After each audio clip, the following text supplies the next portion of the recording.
Q&A 신자가 부동산 투자해도 되나요? 라는 제목을 질문을 소개해 봅니다.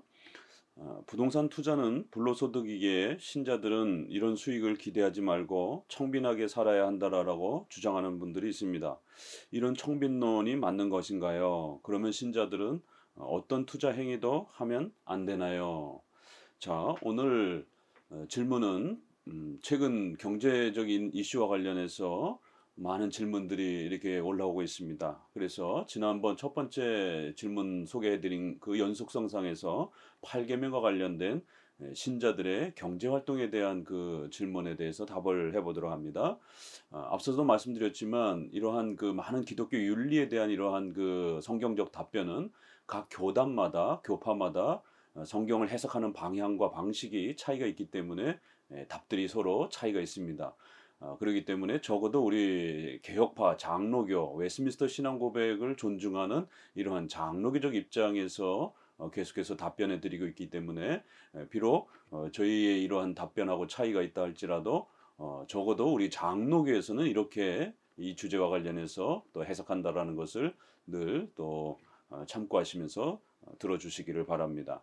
자, 이러한 그 부동산 투자에 대해서 최근에 부동산 값이 많이 이렇게 상승하면서 또 많은 그 사회적인 어려움을 겪고 있고요. 우리가 정치적인 것은 뒤로 그거는 사회적인 문제들은 뒤로 하고 과연 우리 기독교적 입장에서 이러한 그 의식주와 관련된 또 이런 부동산 투자와 관련된 부분들을 과연 최근에 그러한 청빈론을 주장하는 이러한 분들의 주장처럼 과연 그러한 부분들을 불로소득이라고 이렇게 극단적으로 비판하면서 죄악시해야 되는 것인가?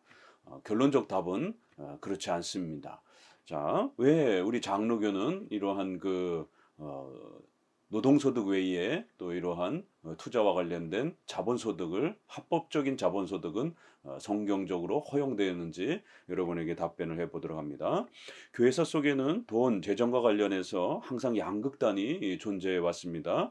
첫째는 금욕주의적 이원론주의자들입니다. 이들은 금욕주의적 청빈론주의자들이라고 이렇게 부를 수 있습니다. 주로 영지주의, 그 다음에 로마 카톨릭의 그러한 수도운동, 그리고 제세례파, 경건주의, 또 최근에는 세대주의와 이러한 또 신비주의 이러한 분파들이 해당이 됩니다. 또 이것과 반대로 둘째는 기복주의적 번영주의가 있죠. 기복주의적 청부론주의자들이다라고 이렇게 좀 부를 수 있습니다. 오늘날 복음주의 계열의 많은 대부분의 교파들이 이러한 기복주의에 또 이러한 형태에 빠져 있고요. 또 사회 정의와 인권을 극단적으로 강조하는 이런 세속적 자유주의자들도 결국 사회적인 번영과 또 사회 제도의 이러한 그 발전이 마치 가장 중요한 기독교 복의 본질인 것처럼 또 이렇게 추구하는 형태이기 때문에 또 기복주의적인 또 이러한 형태와 같은 방향성을 가지고 있습니다. 이처럼 역사 속에서는 이런 두 양극단이 이렇게 돈과 재정과 관련해서 있기 때문에 항상 주의하셔야 됩니다.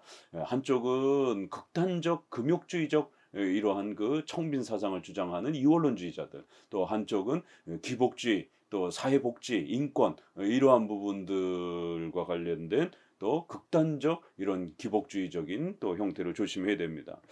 특히 최근에는 기존 교회들의 기복주의에 대한 반발로 청교도 하시는 분들이나 특별히 개혁주의 하시는 분들 중 정치적 진보적 성향을 가진 분들이 아주 극단적인 그러한 청빈론을 강하게 주장하면서 이러한 부동산의 이러한 투자라 이런 부분들을 아주 불로소득이라고 아주 강하게 비판하면서 어떤 투자 행위도 특별히 한국의 이런 부동산 투자의 이런 행위들을 아주 극단적으로 비판하는 것을 보게 됩니다.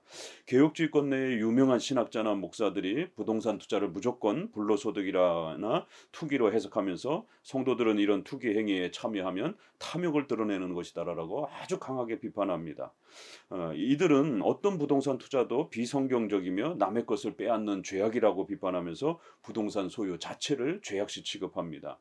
그런데 아이러니하게 이런 분들이 오히려 그분들의 교회 건축의 이러한 또 시도라든가 또 비싼 교회 건물을 또 이렇게 매입해서 또 예배 처소로 사용하는 또 이런 부동산 소유의 행위들을 보이는 또 모순적인 또 이런 모습들을 또 우리는 보게 됩니다.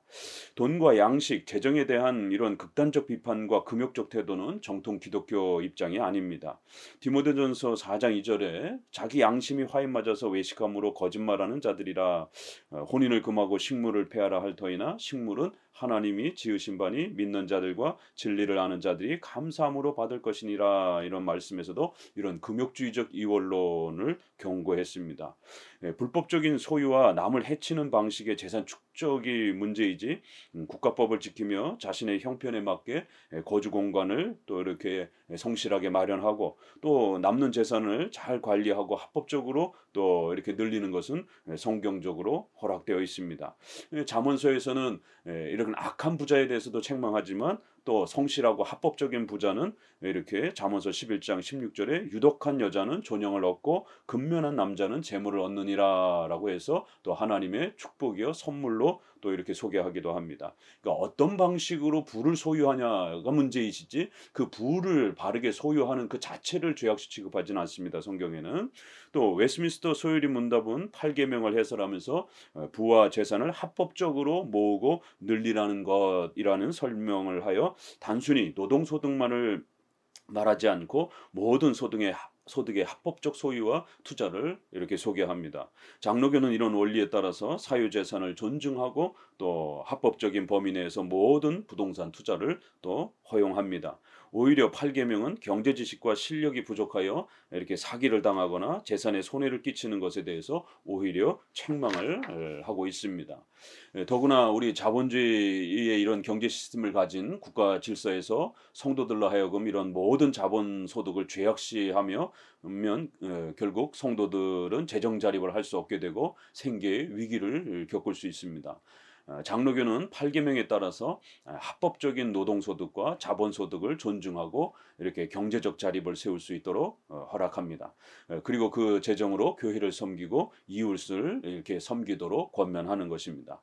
결국 장로교회의 이러한 해석은 합법적인 부동산 투자는 성경적으로 가능한 것입니다.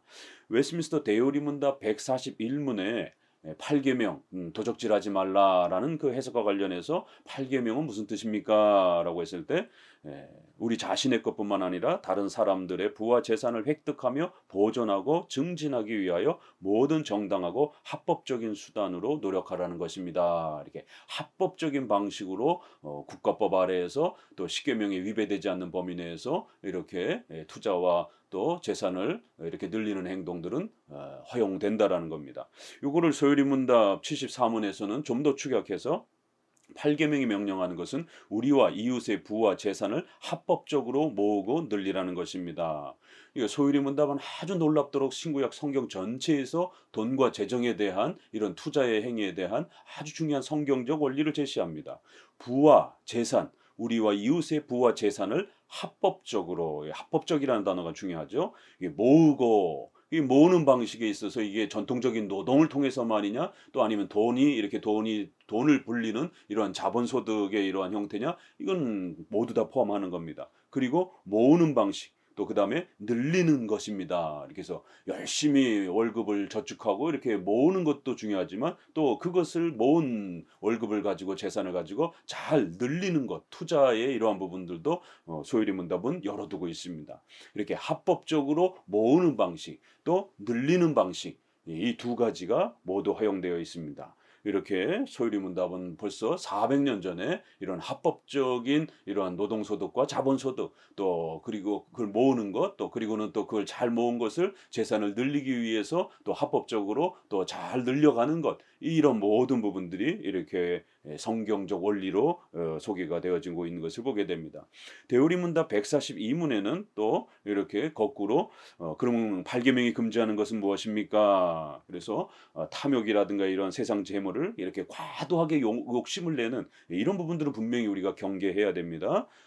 그러나 그것을 얻어 보존하고 사용함에 있어서 그것을 얻어서 우리가 보존하기도 하고 또 잘 사용함에 있어서 자칫 이렇게 염려 또 타인의 번영에 대한 질투, 게으름 방탕, 낭비적인 노름, 이러한 방법들을 통해서 우리 재산에 손해를 끼치는 이러한 행위가 8계명을 위배하는 행위다라고 하면서 게으름과 나태함, 또 경제 지식의 무지함 때문에 결국 사기를 당하고 또 돈을 잃어버리는 이러한 행위들을 8계명을 위배하는 죄로 오히려 책망합니다.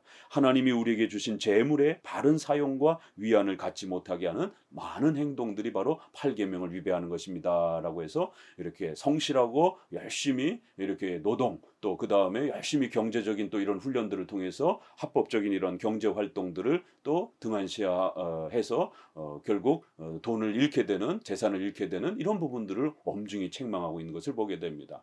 이렇게 우리 웨스민스터 계열의 이러한 장로교적 입장은 합법적인 이러한 투자와 또 부동산 또 이러한 투자의 이런 부분들은 국가법 아래에서 합법적이고 또 교회법 아래에서 십계명에 벗어나지 않는 그런 범위 내에서는 얼마든지 합법적으로 열려 있는 것입니다. 우리 성도들이 또 합법적인 이러한 경제 활동들을 통해서 경제적 자립을 잘 이루어 가시기를 바랍니다. 감사합니다.